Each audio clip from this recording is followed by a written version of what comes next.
Hello वंशन and इजहन lover, welcome back to our channel. Thank you guys आपके प्यार और सपोर्ट के लिए। आपका प्यार और सपोर्ट यूं ही बरकरार रखेगा मेरे साथ। तो गाइस, अगर आप चैनल पे नए हैं और आपने सब्सक्राइब नहीं किया तो प्लीज सब्सक्राइब कर देना।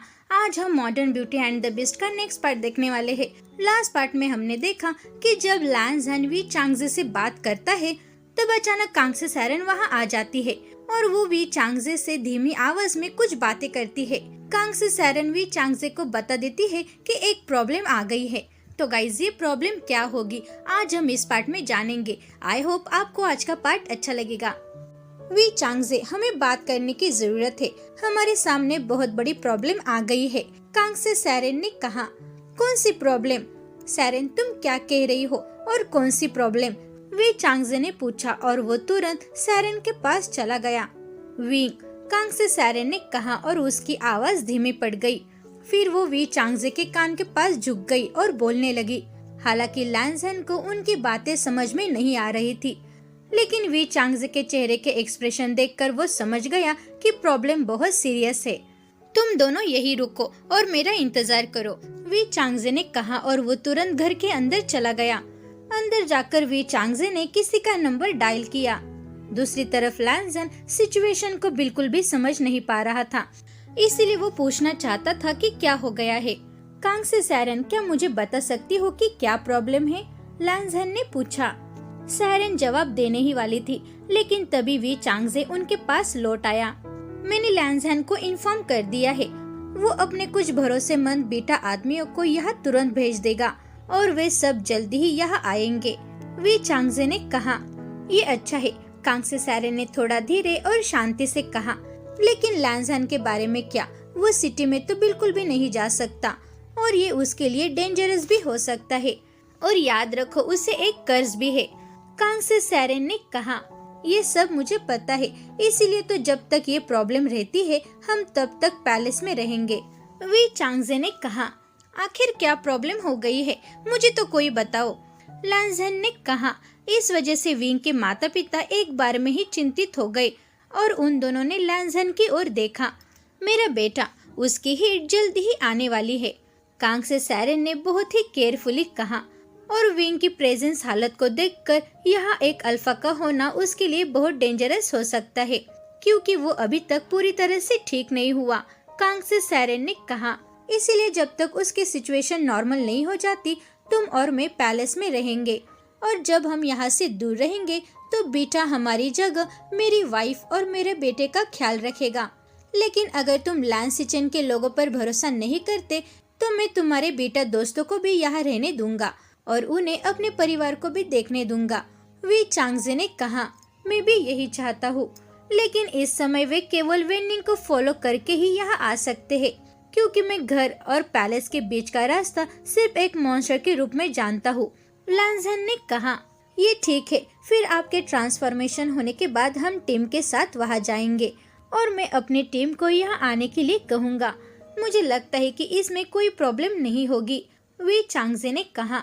फिर कांगसे सैरन विंग के पास चले गई, लेकिन दोनों अल्फाज बाहर ही रुके और उन दोनों ने ऐसा प्लान बनाया जिसके बारे में कांगसे सैरन को पता नहीं था। लैन ज़न और वी चांगजे गाड़ी के पास खड़े होकर लैन सिचन और बीटस का आने का इंतजार कर रहे थे। लैन ज़न के ट्रांसफॉर्मेशन होने का टाइम बहुत ही नजदीक आ रहा था। हालांकि जब तक लैन सिचन और बाकी के लोग यहाँ पहुँचे तब तक लैन ज़न को छिपना पड़ा, क्योंकि वो एक बार फिर एक मॉन्स्टर में चेंज हो गया था। दोनों कार घर के सामने रुक गई। फिर लैन सिचन, नीमिंगजुए और जियांग फेंगमियान और अदर बीटा मेल और फीमेल दूसरी कार से बाहर निकले। मॉन्स्टर उन सब पर हमला करना चाहता था, लेकिन उसे लगा कि उसे वी चांगजे पर भरोसा करना होगा। पूरे टाइम वो मॉन्स्टर वी चांगजे को देखता रहा और इस बात का इंतजार करता रहा कि अल्फा उसे उन पर हमला करने की परमिशन देगा। वी चांगजे ने केवल 2 बीटा लेडीज को घर के अंदर जाने की परमिशन दी और उसने बाकी बीटास को उनके काम समझा दिए। वी चांगजे ने ऑर्डर दिया कि सभी बीटास को 2 ओमेगा को प्रोटेक्शन देना है और उनकी केयर भी करना है। सभी बीटास ने अपना सिर हिलाया और उन्होंने खुद को घर के चारों ओर तैनात कर लिया। इस बीच में सभी अल्फाज नीमिंगजुए, जियांग फेंगमियान और लैन सिचेन ने वी चांगजे के ऑर्डर का इंतजार किया। जबकि मॉन्स्टर पेड़ों के बीच में छुपकर अल्फाज के आने का इंतजार कर रहा था। अब शिकार का टाइम आ गया है, क्या आप सभी तैयार हैं? अपने दोस्तों के पास जाने के बाद वी चांगजे ने पूछा। सभी अल्फाज ने हाँ में अपना सिर हिलाया।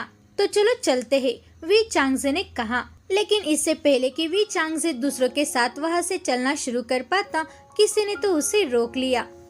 रुको वी चांगजे, कांग से सैरेन ने कहा और वो छत से नीचे उतरी और अल्फा की ओर जाने लगी।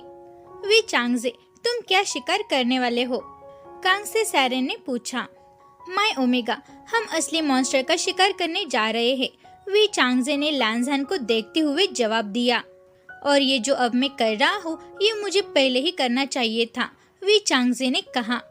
मॉन्स्टर जानता था कि वी चांगजे उसके बारे में बात कर रहा है। कई साल पहले मॉन्स्टर ने उसके बेटे को डराया था और वी चांगजे उसका शिकार करने के लिए बस उससे माफी मांग रहा था। वो सोचता था कि मॉन्स्टर को अपने बेटे को भेड़िए से बचाना बहुत ही इम्पॉसिबल है। उसने मॉन्स्टर के बारे में बहुत कुछ गलत सोचा था, लेकिन अब उससे एहसास हुआ कि उसने कितना गलत किया है और फाइनली उसने मॉन्स्टर के सामने अपनी गलती भी कबूल कर ली। लैंसिचेन के आदमी पहले से ही घर के आसपास है और लैंज़हन के दोस्त जल्द ही यहाँ पहुँचेंगे। वे आपके पास किसी को भी आने नहीं देंगे। हम में से कोई भी विंग या आपको कुछ होने नहीं देगा। वी चांगजे ने उससे एश्योर करने की कोशिश की, लेकिन कांग से सैरेन ने उससे सब्जेक्ट को चेंज करने नहीं दिया। वी चांगजे, मुझे पता है कि तुम बात को टाल रहे हो और मैं तुम्हें अच्छी तरह से जानती हूँ। तो अब मुझे बताओ कि तुम किस मॉन्स्टर के बारे में बात कर रहे थे और तुम क्या कर रहे हो, ये सब कुछ मुझे बताओ, कांग से सैरेन ने पूछा। सैरेन, मैंने दूसरों को यहाँ बुलाया ताकि हम ज़ुकाई को एक साथ पकड़ सके। हम पैलेस में उसके लिए जाल बिछाएंगे और फिर उसे पकड़ लेंगे। आज की रात उसके आजाद होने की आखिरी रात होगी, वी चांगजे ने कहा। नहीं वी चांगजे, ऐसा कुछ भी मत करो, ये सच में बहुत डेंजरस हो सकता है, कांग से सैरेन ने कहा। नहीं सैरेन, अब ज़ुकाई ने सच में हद पार कर ली है। उसकी वजह से विंग लगभग मर गया था, इसीलिए वो इस सब से अब बच नहीं सकता। मैं फिर से उसके प्लान को सक्सेस नहीं होने दूंगा और ना ही मैं विंग को उसकी वजह से डर में अपनी पूरी लाइफ बिताने दूंगा, वी चांगजे ने कहा। लेकिन चांगजे, मैं नहीं चाहती कि तुम ऐसा कुछ करो। मैं सच में तुम्हें खोना नहीं चाहती। मैंने लगभग अपना बेटा खो दिया था और मैं नहीं चाहती कि तुम्हारे साथ भी कुछ गलत हो, कांग से सैरेन ने कहा। कांग से सैरेन ने अपने अल्फा का हाथ कसकर पकड़ लिया और उसने अपने अल्फा के आंखों में देखते हुए कहा, मेरे क्यूट ओमेगा, वी चांगजे ने कहा और वो उसके करीब गया। उसने उसकी दोनों हाथों को पकड़कर उसकी आंखों में देखना शुरू किया। सैरेन, तुम अच्छी तरह से जानते हो कि एक अल्फा का काम अपने ओमेगा को सेफ रखना है, लेकिन मेरा काम उससे कहीं ज्यादा है। जब से हमारा बेटा पैदा हुआ तब से सब कुछ बदल गया। तब से अपनी फैमिली को प्रोटेक्ट करना मेरा काम बन गया और आप अच्छी तरह से जानते हैं कि मैं आपके और विंग के लिए अपनी जान भी दे दूंगा और यही बात है जो कभी नहीं बदलेगी। और सैरेन, मैं आज वही करूंगा। मैं अपने फैमिली को प्रोटेक्ट करने के लिए उससे लड़ूंगा, वी चांगजे ने कहा। उनकी बात सुनकर मॉन्स्टर को भी विंग से कुछ ऐसे ही सुनने की याद आ गई। तब उससे फिर से एक बात याद आ गई। जब विंग को गोली लगी थी तब वो मॉन्स्टर को प्रोटेक्ट करना चाहता था। हालांकि विंग एक ओमेगा है, फिर भी उस समय उसने ब्रेव और फियरलेस अल्फा की तरह बिहेव किया था और विंग की इसी बात ने ही मॉन्स्टर को एक पल के लिए इम्प्रेस और दूसरे ही पल डरा दिया। और तब सच में मॉन्स्टर बहुत डर गया था, क्योंकि उसने महसूस किया कि ओमेगा की एक लापरवाही उसकी जान ले सकती है और मॉन्स्टर ऐसा बिल्कुल भी होने नहीं दे सकता था और वो नहीं चाहता था कि विंग उसके लिए अपनी लाइफ सैक्रिफाइस करे। आज ज़ुकाई के खिलाफ वी चांगजे की हंटिंग टीम में वो शामिल हुआ। एक रीजन और भी था, वो विंग की प्रॉब्लम्स को रोकना चाहता था, जो प्रॉब्लम्स उसने ज़ुकाई की वजह से फेस की है, और उसके पास अपने प्यार को साबित करने के लिए एक और मौका भी है। कांग से सैरेन ने वी चांगजे की आंखों में डिटर्मिनेशन देखा। वो जानती थी कि वो अपने अल्फा को रोक नहीं सकती। अपने दिल पर पत्थर रखकर उसे अल्फा के प्लान्स और उसके डिसीजन को एक्सेप्ट करना ही पड़ा। उसके बाद ओमेगा ने एक आह भरी, तो वी चांगजे, ना ही केवल हमारा बल्कि अपना भी ख्याल रखना। कांग से सैरेन ने कहा और उसने लैंसहैन की ओर देखा। और तुम भी अपना ख्याल रखना, ठीक है, सैरेन ने कहा। मॉन्स्टर जो उन्हें देख रहा था उसने बस सिर हिलाया। कांग से सैरेन ने फिर वी चांगजे की ओर देखा। यही तो मैं तुम दोनों से पूछना चाहती हूँ, क्योंकि हम तुम दोनों के वापस आने की उम्मीद कर रहे हैं, वो भी जीवित और सेफ। मुझसे प्रॉमिस करो वी चांगजे कि तुम वापस आओगे और फिर मैं तुम्हें उसके बाद कहीं पर भी जाने नहीं दूंगी। ओमेगा ने भीख मांगी। मैं प्रॉमिस करता हूँ कि मैं जल्दी से तुम्हारे पास लौट आऊंगा और उसके बाद मैं तुम्हें कभी भी नहीं छोड़ूंगा, वी चांगजे ने कहा और उससे किस करने लगा। किस करने के बाद वे दोनों गले लग गए। जल्द ही ये नाइटमेयर भी खत्म हो जाएगा और मैं इसका ख्याल रखूंगा, वी चांगजे ने कहा। लेकिन जब तक आप एक प्रॉब्लम सॉल्व नहीं करते तब तक दूसरी पैदा मत करो, क्योंकि मैंने लगभग अपना बेटा खो दिया है और मैं आपको भी नहीं खोना चाहती। मैं केवल तभी सेफ और शांत महसूस करूंगी जब तुम मेरे पास वापस आओगे, और आप इस बात को मत भूलना, कांग से सैरेन ने कहा। वे चांगजे ने अपने ओमेगा को एश्योर करने के बाद उन दोनों ने एक दूसरे को जाने दिया। उसके बाद वी चांगजे और उसके दोस्त मॉन्स्टर के पास चले गए और फिर वे सब मिलकर जंगल में चले गए। मॉन्स्टर को फॉलो करते हुए वे गहरे जंगल में चले गए जहां पैलेस छिपा हुआ था। एक लंबी जर्नी के बाद फाइनली वे वहां पहुंच गए। जब उन्होंने एक बड़ा पैलेस देखा तो अल्फाज को अपनी आंखों पर विश्वास नहीं हो रहा था। वे सभी सामने के यार्ड से बिना शब्द कहे अंदर चले गए। उनमें से किसी ने भी नहीं सोचा था कि वे ऐसा कुछ देखेंगे। कोहरे ने कुछ हद तक पैलेस को छिपा दिया था और ये सब परियों की कहानी और थोड़ा सा डरावना भी लग रहा था। जब वे दरवाजे से एंटर हुए तो वेनिंग ने सबसे पहले उनका वेलकम किया। वे चांगजे और लैंसहैन के बताए जाने के बाद कि क्या हुआ था, वेनिंग और दोनों बिटास जल्द से जल्द विंग की हेल्प करने के लिए वहां से चले गए। वी चांगजे ने लैंस सिचेन के आदमियों को पहले से ही बता दिया था कि तीनों बिटास यहाँ आ जाएंगे, लेकिन उसने लैंसहैन के दोस्तों को आते ही कांग से सैरेन को उसे बुलाने के लिए कहा। उन्हें देखकर ओमेगा को कुछ सस्पिशियस नजर आता है तो ओमेगा उन्हें तुरंत बता देगा। तीनों बिटास के वहां से जाने के बाद नी मिंगजुए, जियांग फेंगमियान और लैंस सिचेन लिविंग रूम में चले गए, लेकिन वी चांगजे उनके साथ अंदर नहीं गया, बल्कि वो मॉन्स्टर के साथ जेल में चला गया जहां पहले से ही कैदी को रखा गया था। जब से मॉन्स्टर ने उस कैदी को मारने की कोशिश की थी तब से वेनिंग ने उस आदमी से पूछताछ करने के लिए लैंसहैन की जगह ले ली थी। लेकिन कुछ ही दिनों में जब मॉन्स्टर उस कैदी से दूर हो गया तो बदला लेने की उसकी प्यास बहुत ही मुश्किल से कम हो गई। अब भी केवल सलाखों ने उस मॉन्स्टर को घायल अल्फा को मारने से रोका। मॉन्स्टर ने अपनी धीमी वॉइस में गुर्राहट की, ये इंडिकेट करने के लिए कि वो वहां आ गया है। मॉन्स्टर के गुर्राहट के कारण वो कैदी जाग गया और वो जमीन पर बैठ गया। तुम यहाँ आए हुए बहुत टाइम हो गया है, लेकिन कौन सा कारण है जो तुम फिर से यहाँ आ गए? उस कैदी ने पूछा। मॉन्स्टर ने जवाब नहीं दिया, बल्कि वी चांगजे उसकी ओर बढ़ने लगा। वी चांगजे को देखकर उस आदमी की आंखें सिकुड़ गई। उसने दूसरे अल्फा को उलझन भरी नजरों से देखा। ठीक है, तो तुम सच में कौन हो? शायद तुम मॉन्स्टर के लिए नए शिकार हो या उसके मालिक? उस कैदी ने पूछा। नहीं, मैं इनमें से कोई भी नहीं हूँ। तुम और तुम्हारे साथियों ने जिस ओमेगा को पकड़ने की कोशिश की, मैं उसी ओमेगा का पिता हूँ, वी चांगजे ने कहा। ओह, तो ऐसा है, आदमी ने रूखा जवाब दिया।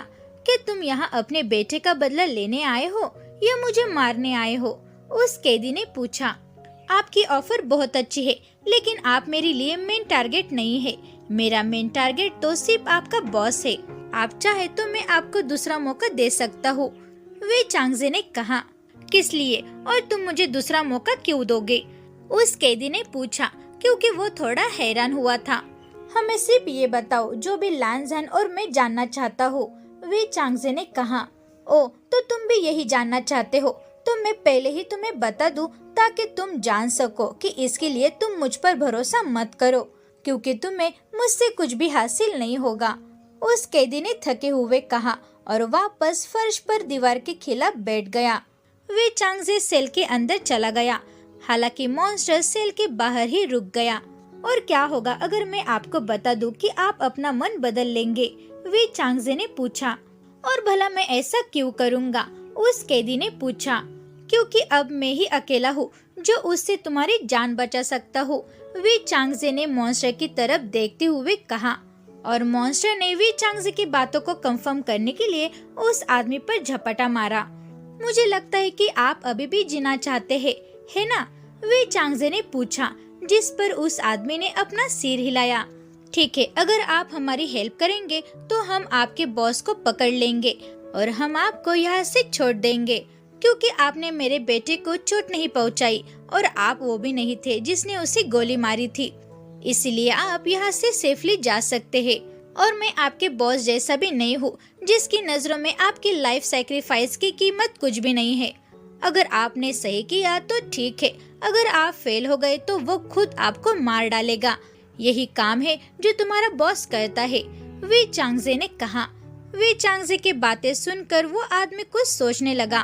उसे अपने बॉस की कड़वी सच्चाई पता है, जो कभी भी किसी की जान की परवाह नहीं करता और वो अपने आदमियों को ही खेलने जैसा मार डालता है। हाँ, ये बात सच है। मैंने उसे अपना जीवन दिया है और वो बिना सोचे समझे किसी भी पल मुझे मार डाल सकता है। उस आदमी ने थोड़ी लड़खड़ाते हुए कहा। बिल्कुल जैसा आप कहते हैं, आप उसकी नजरों में कोई भी मतलब नहीं रखते। क्या तुम भी अपना बदला नहीं लेना चाहते? क्योंकि यदि आप ऐसा करते हैं तो हमारी हेल्प करने के लिए अभी भी देरी नहीं हुई। और मुझे लगता है कि आपके पास एक फैमिली है, भाई बहन, इम्पोर्टेंट लोग जो आपके वापस लौटने का इंतजार करते हैं, जो आपसे प्यार करते हैं और वो बस आपके घर आने का इंतजार कर रहे हैं। और आप जुजुकाई के लिए काम करते हैं, जो किसी भी पल किसी को भी मार सकता है, वी चांगजे ने कहा। लेकिन मुझे सच में नहीं पता कि वो कहाँ छिपा है, लेकिन उस ओमेगा के लिए वो कुछ भी करने के लिए तैयार होगा। जैसा कि आप जानते हैं, वो उसके लिए यहाँ आने को भी तैयार होगा, उस कैदी ने कहा। और हम भी यही चाहते हैं कि वो यहाँ आ जाए ताकि हम उससे आसानी से पकड़ सके। लेकिन इसमें हमें आपकी हेल्प की जरूरत होगी, वी चांगजे ने कहा। मुझे बताओ कि मुझे क्या करना होगा? एक पल हिचकिचाहट के बाद उस आदमी ने पूछा। वी चांगजे ने अपना मोबाइल लेकर उसे दे दिया। बस अपने बॉस को कॉल करो और उसे यहाँ बुलाओ, वी चांगजे ने कहा। उस कैदी ने फोन लिया और जुकाई का नंबर डायल किया। कुछ रिंग के बाद जुकाई ने कॉल उठा लिया। हेलो बॉस, उस आदमी ने कहा। थोड़ी देर सन्नाटा था, फिर जुकाई ने दूसरी लाइन पर बात की। तो ये सिर्फ तुम हो। तुम सच में बहुत ब्रेव हो। तुमने मुझे बहुत टाइम के बाद कॉल करने की हिम्मत की है। अब मुझे बताओ कि तुम कहाँ हो? जुकाई ने शांति से कहा। लेकिन वो सुन रहा था। लेकिन उस कैदी को ये महसूस हो रहा था कि उसका बॉस कितना गुस्से में है। बॉस, मैं और टीम के बाकी मेंबर्स अभी भी जंगल में है और एक पैलेस में छिपे हुए हैं और हमारे साथ ओमेगा भी है, उस कैदी ने कहा। क्या ये कैसे पॉसिबल है? मुझे हाल ही में बताया गया था कि ओमेगा फिर से सिटी में आ गया है। क्या तुम मुझसे झूठ बोलने की हिम्मत करते हो? जुकाई ने कहा। नहीं बॉस, एक मॉन्स्टर द्वारा हम पर हमला करने के बाद जिन ग्वांग्याओं ने हमें छोड़ दिया और हम यहाँ से बच नहीं सकते। गन के शॉट्स ने भी मॉन्स्टर को चोट नहीं पहुँचाई और मुझे लगता है कि शायद ही कोई बचा हो। बॉस, जल्दी से यहाँ आ जाओ और जल्दी करो। ओमेगा तुम्हारे लिए रो रहा है और उसे बचाने के लिए तुम्हारा इंतजार कर रहा है, उस कैदी ने झूठ बोला। वो कैदी अच्छी तरह से जानता था कि उसकी मालिक की सबसे बड़ी कमजोरी ओमेगा बन गई है और वो ओमेगा के लिए कुछ भी कर सकता है और वो ओमेगा के लिए कहीं पर भी अकेला भी जा सकता है। विंग के जुनून ने उसे इस तरह से कंट्रोल किया था। अगर उसने विंग का नाम भी सुना तो उसके लिए वो अच्छे वर्ड्स थे। तो सुनो, तुम अपनी जान देकर उसकी देखभाल करना, समझे? और तुम में से कोई भी उस मॉन्स्टर को मेरे छोटे से ओमेगा के किसी भी हिस्से को छूने नहीं देना, समझ गए? वो सिर्फ मेरा है और मैं नहीं चाहता कि तुम में से किसी की भी सेंट उस बनी पर रहे, जुकाई ने कोल्ड टोन में कहा और फिर उसने कॉल कट कर दी। वे चांगजी जुकाई के मुंह से अपने बेटे के बारे में गंदे वर्ड सुन रहा था और वो इस वजह से बहुत गुस्सा हो गया। जैसे ही कॉल कट गई, उस कैदी ने फोन वापस वी चांगजे को सौंप दिया, लेकिन वी चांगजे ने गुस्से में उस फोन को कुचलकर फेंक दिया। फिर वो जेल से बाहर गया और दूसरों के पास वापस चला गया।